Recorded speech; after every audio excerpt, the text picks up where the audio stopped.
Hello everyone, मेरा नाम है डॉक्टर कोमल सिंह चौहान और आज जो टॉपिक हम समझने जा रहे हैं वो है सिटीजनशिप। इस वीडियो में हम कवर करेंगे सिटीजनशिप का मीनिंग, इसके फीचर्स, डायमेंशंस एंड एलिमेंट्स और ऐसे कौन से तरीके हैं जिनके थ्रू सिटीजनशिप को एक्वायर किया जाता है। इसके नेक्स्ट पार्ट में हम थियोरीज ऑफ सिटीजनशिप को कवर करने वाले हैं। तो स्ट्रेट अवे स्टार्ट करते हैं इसकी मीनिंग से। देखो, सिटीजनशिप एक ऐसा शब्द है जिसे डेमोक्रेसी में अक्सर यूज किया जाता है। हम सभी के पास किसी ना किसी देश की नागरिकता है जो कि हमें उस देश का नागरिक बनाती है या सिटीजन बनाती है। तो citizenship is defined as the legal status of membership given to a member in a society. ये एक लीगल स्टेटस होता है, यानी कि लॉ द्वारा इसको रिकॉग्नाइज किया जाता है और जिसके थ्रू हमें एक स्टेट की मेंबरशिप मिल जाती है।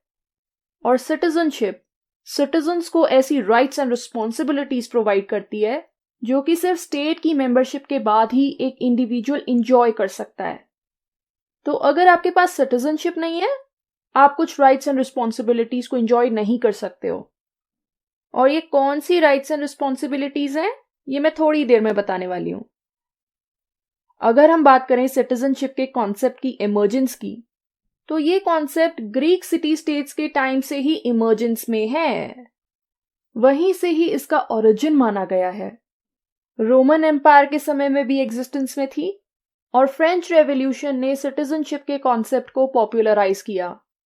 लेकिन जिस प्रेजेंट फॉर्म में सिटीजनशिप को अभी जाना जाता है, ये फॉर्म एग्जिस्टेंस में आती है in the 19th and the 20th century, यानी कि डेमोक्रेटिक स्टेट्स के पॉपुलराइज होने के साथ।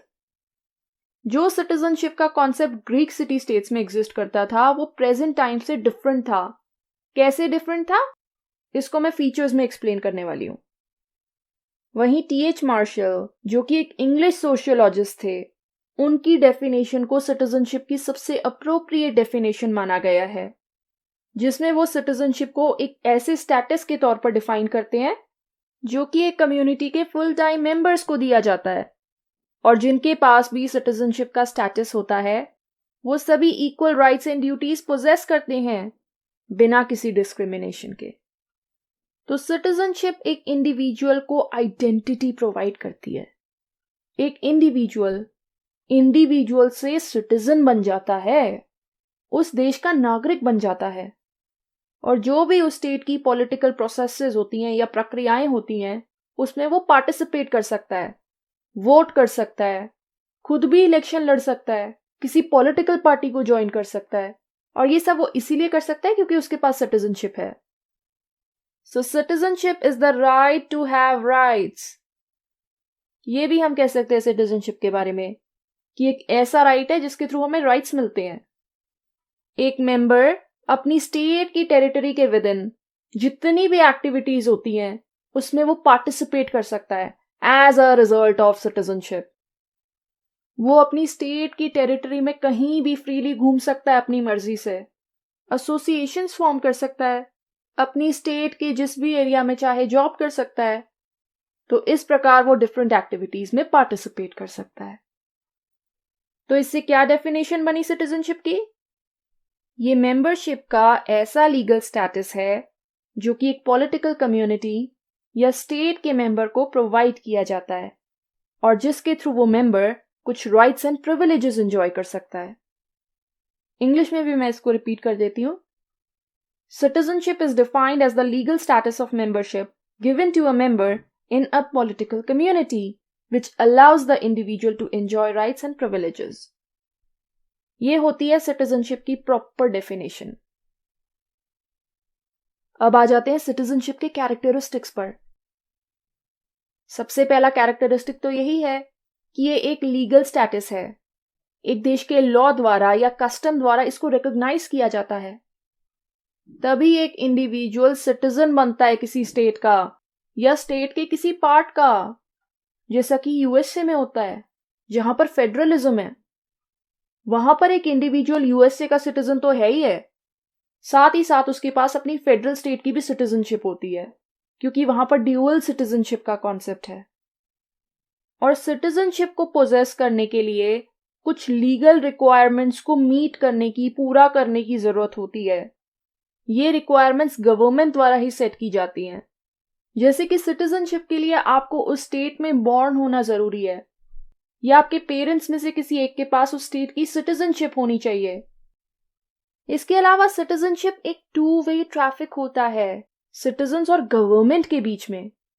गवर्नमेंट अगर कुछ राइट्स प्रोवाइड कर रही है सिटीजन्स को, तो वो उनसे कुछ ड्यूटीज एंड रिस्पॉन्सिबिलिटीज भी एक्सपेक्ट करती है। राइट्स कौन से प्रोवाइड करती है स्टेट?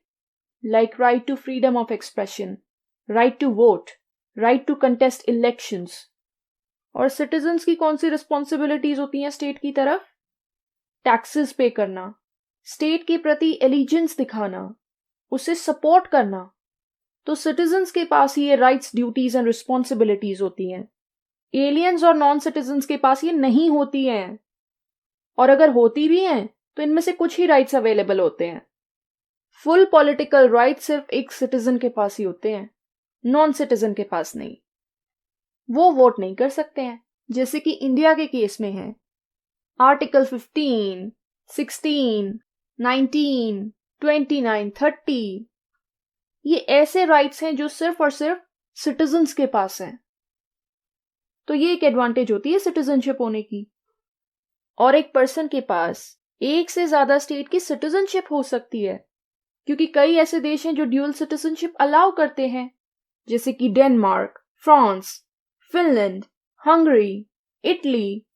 और एक ऐसा पर्सन जिसके पास किसी भी स्टेट या राज्य की सिटीजनशिप नहीं है, उसको हम कहते हैं स्टेटलेस। जैसा कि मैंने पहले बताया, सिटीजनशिप का जो कॉन्सेप्ट है वो समय के साथ साथ इवॉल्व हुआ है। एग्जिस्ट तो ये ग्रीक सिटी स्टेट्स में भी करती थी, पर वहां पर इसका नेचर डिफरेंट था, विच मीन्स कि हर एक इंडिविजुअल को सिटीजनशिप नहीं मिलती थी। कुछ ही इंडिविजुअल्स के लिए ये लिमिटेड थी, जिन्हें कि फ्री मैन कहा जाता था, और स्लेव्स को, विमेन को, और ऐसी क्लास जो प्रॉपर्टी ओन नहीं करती है, उनको सिटीजनशिप ग्रांट नहीं की जाती थी, एक्सक्लूड कर दिया जाता था सिटीजनशिप से। इस कॉन्सेप्ट की एवोल्यूशन पर भी मैं एक शॉर्ट वीडियो बनाऊंगी। हाउएवर, जैसे जैसे डेमोक्रेटिक स्टेट्स का कॉन्सेप्ट आया, तो सिटीजनशिप भी इवॉल्व हुई, और आज के समय में ये नेचर में यूनिवर्सल है। जो भी रिक्वायरमेंट्स मीट करता है, उसको सिटीजनशिप प्रोवाइड कर दी जाती है, इररिस्पेक्टिव ऑफ वो किस क्लास को बिलोंग करते हैं, अमीर हैं, गरीब हैं, उनका जेंडर क्या है या एज क्या है। और सिटीजनशिप की मेनली 3 डायमेंशंस हैं, जिन्हें कि एलिमेंट्स भी कहा जाता है, एंड इट्स वेरी इंपॉर्टेंट। ये होती हैं सिविल, पॉलिटिकल और सोशल। ये 3 प्रकार के ऐसे एलिमेंट्स हैं जो कि एक सिटीजन को प्रोवाइड किए जाते हैं। सिविल डायमेंशन में आते हैं सिविल राइट्स। ये ऐसे राइट्स होते हैं जो कि एक सिटीजन की इंडिविजुअल फ्रीडम के लिए जरूरी होते हैं, जैसे कि freedom of speech, freedom of expression, right to own property, freedom of movement, freedom to reside and settle in any part of the state. और ये नेचर में इन्फोर्सेबल होते हैं। किसी भी प्रकार से अगर ये राइट्स ग्रांट नहीं किए जा रहे हैं या इनका कोई वायलेशन किया जा रहा है, तो एक सिटीजन कोर्ट का सहारा ले सकता है। फिर आता है पॉलिटिकल डायमेंशन। अब पॉलिटिकल में आएंगे political rights, right to vote, right to hold political office, elections को कंटेस्ट करने का right, freedom to support an electoral candidate. आप जिस भी कैंडिडेट को चाहे सपोर्ट कर सकते हैं, उसके लिए कैंपेनिंग कर सकते हैं, उसकी रैलीज का पार्ट बन सकते हैं। तो ये ऐसे राइट्स होते हैं जिनके थ्रू एक इंडिविजुअल जो कि अब सिटीजन बन गया है, वो पॉलिटिकल प्रोसेस का हिस्सा बन सकता है और पॉलिटिकल पावर को एक्सरसाइज भी कर सकता है। आपने देखा होगा कि कई देशों में ये क्वालिफिकेशन है प्रेसिडेंट बनने के लिए या एक इंपॉर्टेंट पॉलिटिकल ऑफिस होल्ड करने के लिए कि वो उस देश का नेचुरल बॉर्न सिटीजन होना चाहिए। और उसकी बात आती है सोशल डायमेंशन। सिटीजनशिप की जो सोशल डायमेंशन होती है, इसके थ्रू एक सिटीजन को ऐसे राइट्स मिलते हैं जो कि उसको एक प्रॉपर स्टैंडर्ड ऑफ लिविंग में हेल्प कर सकें, वो एक प्रॉपर तरीके से अपना जीवन व्यतीत कर सके, उसका इकोनॉमिक वेलफेयर हो सके, उसे एक सिक्योरिटी मिले। ये इन राइट्स का पर्पस होता है। इसका एग्जाम्पल होता है जैसे कि right to education and even right to culture. Which enables a citizen कि वो अपने कल्चर को प्रोटेक्ट कर सके। जैसे हमारे यहाँ आर्टिकल 29 एंड 30 है ना, इस प्रकार के राइट्स आते हैं सोशल डायमेंशन में, जो कि सिटीजनशिप मिलने पर एक सिटीजन द्वारा इंजॉय किए जाते हैं। और यूजुअली ये जो राइट्स होते हैं ये एक वेलफेयर स्टेट में प्रोवाइड किए जाते हैं। Now comes the very important part, the ways to acquire citizenship. ऐसे कौन से वेज हैं, तरीके हैं, मेथड्स हैं जिनके थ्रू एक इंडिविजुअल सिटीजन बन सकता है, सिटीजनशिप एक्वायर कर सकता है एक स्टेट की। वैसे मैं आपको जनरल नॉलेज के लिए बता दूं कि 2 प्रकार के सिटीजन्स होते हैं। एक होते हैं नेचुरल बॉर्न सिटीजन्स, जो कि उसी स्टेट में बॉर्न हुए होते हैं या उनके पेरेंट्स के पास उस स्टेट की सिटीजनशिप होती है। और फिर आते हैं नेचुरलाइज सिटीजन्स। ये ऐसे इंडिविजुअल्स होते हैं जो कुछ रिक्वायरमेंट्स फुलफिल करने के बाद ही सिटीजन्स बनते हैं एक स्टेट के। तो सबसे पहला वे जिसके थ्रू सिटीजनशिप को एक्वायर किया जाता है वो होता है सिटीजनशिप बाय डिसेंट, जिसे कहते हैं जूस सैंगुइनिस या यूस सैंगुइनिस। इसमें क्या होता है कि आपको उस स्टेट की सिटीजनशिप मिलती है जिस स्टेट को आपके पेरेंट्स बिलोंग करते हैं। सो फॉर एग्जाम्पल, अगर आपके पेरेंट्स के पास इंडियन सिटीजनशिप है तो आपको भी इंडियन सिटीजनशिप मिलेगी। ये मेथड एग्जिस्ट करता है Australia, France, Germany, south Africa और न्यूजीलैंड जैसे कंट्रीज में। फिर इसके बाद आता है सिटीजनशिप बाय बर्थ, जिसको कहते हैं जूस सोली। ये तो आप नाम से ही समझ गए होंगे, आपको ऑटोमेटिकली उस स्टेट की सिटीजनशिप मिल जाएगी जहां पर आप बॉर्न होते हो या पैदा होते हो। और इस प्रकार की सिटीजनशिप का ओरिजिन हुआ था इंग्लैंड से, और आज के जमाने में इसे फॉलो किया जाता है यूएसए में, कनाडा में और कुछ लैटिन अमेरिकन कंट्रीज में। फिर आती है सिटीजनशिप बाय मैरिज। आपकी जिस पर्सन से मैरिज होती है, जिस स्टेट को वो पर्सन बिलोंग करता है, आपको भी वहीं की सिटीजनशिप मिल जाएगी। So if you get married to a US citizen, आपको भी वहां की सिटीजनशिप मिल जाएगी। फिर आती है सिटीजनशिप बाय इन्वेस्टमेंट।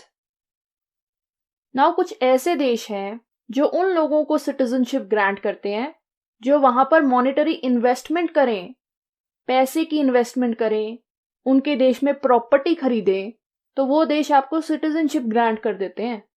इसमें काफी सारे देश आते हैं जिनमें से कुछ के नाम यहाँ पर मेंशन्ड है, like Malta, Cyprus, Antigua and Barbuda, Grenada, Dominica, Saint Lucia, इसके अलावा टर्की एंड जॉर्डन भी। फिर उसके बाद आती है नेचुरलाइजेशन। ये यूजुअली फॉरेनर्स को ग्रांट की जाती है। इसके थ्रू एक नॉन सिटीजन सिटीजन बन जाता है। ये एक ऐसा मेथड है जिसमें सिटीजनशिप एक्वायर करने के लिए आपको कुछ रिक्वायरमेंट्स मीट करनी पड़ती हैं। सबसे इंपॉर्टेंट रिक्वायरमेंट यही है कि आप एक स्टेट में पर्टिकुलर टाइम के लिए रिसाइड करें। ये 2 साल भी हो सकता है, 15 साल भी हो सकता है। हर देश का अपना क्राइटेरिया होता है और इसके लिए बहुत सी अदर रिक्वायरमेंट्स भी होती हैं। कई बार एज लिमिट भी फिक्स होती है कि आपको 18 साल से ऊपर होना चाहिए। आपका लैंग्वेज टेस्ट भी हो सकता है, आपकी नॉलेज क्या है उस देश के कल्चर और वे ऑफ लाइफ को लेकर। या इसके अलावा अगर एक पर्सन को एक नई स्टेट की सिटीजनशिप एक्वायर करनी है तो उसे अपने देश की सिटीजनशिप गिव अप करनी पड़ेगी, जिस देश को वो ओरिजिनली बिलोंग करता है। तो ये कुछ तरीके हैं जिनके थ्रू सिटीजनशिप एक्वायर की जाती है। और ये था हमारा आज का टॉपिक, जिसमें हमने समझा कि सिटीजनशिप क्या होती है, क्या इसके फीचर्स हैं, क्या इसकी डायमेंशंस हैं, क्या ऐसी एक्सक्लूसिव राइट्स एंड रिस्पॉन्सिबिलिटीज हैं जो एक सिटीजन एंजॉय करता है, और कौन से ऐसे वेज या तरीके हैं जिनके थ्रू सिटीजनशिप को एक्वायर किया जाता है। तो उम्मीद है कि टॉपिक आपको समझ में आया होगा। तो आज की वीडियो में इतना ही। अगर आपको मेरी वीडियो पसंद आई हो तो प्लीज़ इसे लाइक कीजिएगा, अपने दोस्तों और फैमिली रिलेटिव्स के साथ शेयर कीजिएगा और मेरे चैनल को सब्सक्राइब कीजिएगा। Thank you so much. आपका दिन शुभ हो।